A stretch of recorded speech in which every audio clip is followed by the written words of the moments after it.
Do you want to be a better teacher? Do you want your students to progress faster, respect and cherish your lessons forever? Today, I'm going to share 3 powerful secrets that experienced teachers know and that your students need. Pay close attention because number 3 is a game changer. This video is for teachers, even if your student is you and you're teaching yourself. 3 tips for teaching better lessons today on Teaching Jazz. The first secret of great teachers is the art of giving realistic feedback, including constructive criticism. As a teacher, it's crucial to let your students know if something isn't right. If a student's struggling with a particular aspect of their playing, it's your responsibility to identify the issue and provide clear, actionable steps to address it. Too often, I see teachers hesitating to offer criticism, perhaps out of fear of hurting a student's feelings or because they believe it's not their place to critique. But avoiding constructive feedback is a disservice to your students. They come to you for guidance, and that includes pointing out where they need to improve. A common reflex, especially among less experienced teachers, is to praise everything a student does, even when it's not warranted. If a student plays something that's far from what was required, responding with, "Yeah, great," doesn't help them to grow. Ask yourself, would I hire this student to play in my band as they are now? Or what's the difference between what my student just played and how one of the greatest jazz players in the world would approach it? Remember, criticism isn't an attack on the person. It's an opportunity for growth in skills and for knowledge building. Instead of just saying, "that was bad," or "you need to improve," be specific.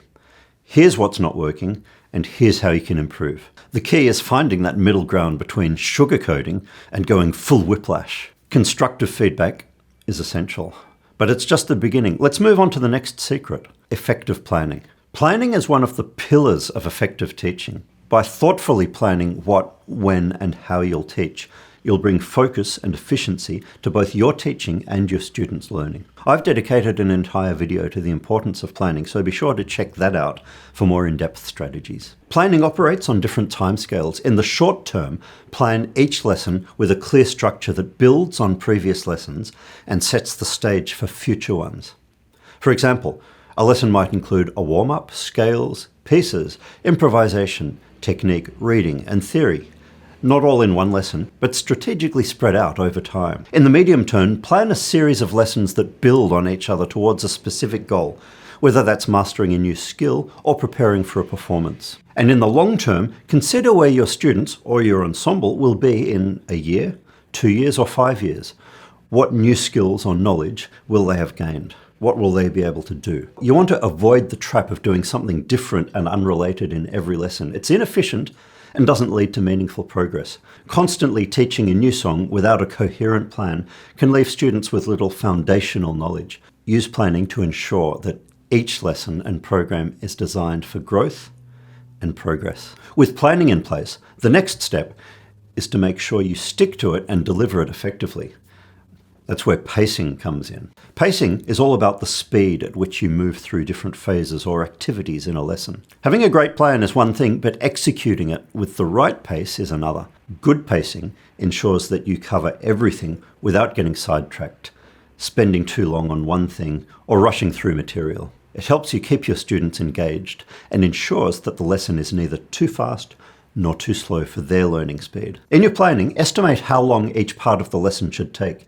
In practice, continuously monitor your students' progress and adjust the pace accordingly. A common pacing error I see among jazz teachers is spending too much time on one exercise, waiting for the students to perfect it before moving on. This approach can be counterproductive. For instance, a teacher might spend an entire semester on basic clapping and stomping exercises, focusing exclusively on quarter notes. While fundamentals are important, this isn't the best use of class time, especially when students are university level and expected to practice outside class. The result, alienated students, a drop in enrollment, and the cancellation of the course. Not a great outcome for anyone. Effective pacing is about knowing when to move on and when to dig deeper. It's a balancing act that, when you do it right, can significantly enhance the learning experience and the effectiveness of your teaching. Incorporating these 3 secrets, constructive feedback, detailed planning, and mindful pacing into your teaching can transform your effectiveness as a teacher and your students' progress. If you found these tips helpful, make sure to subscribe for more insights on becoming the best teacher you can be. Thanks, and see you in the next video.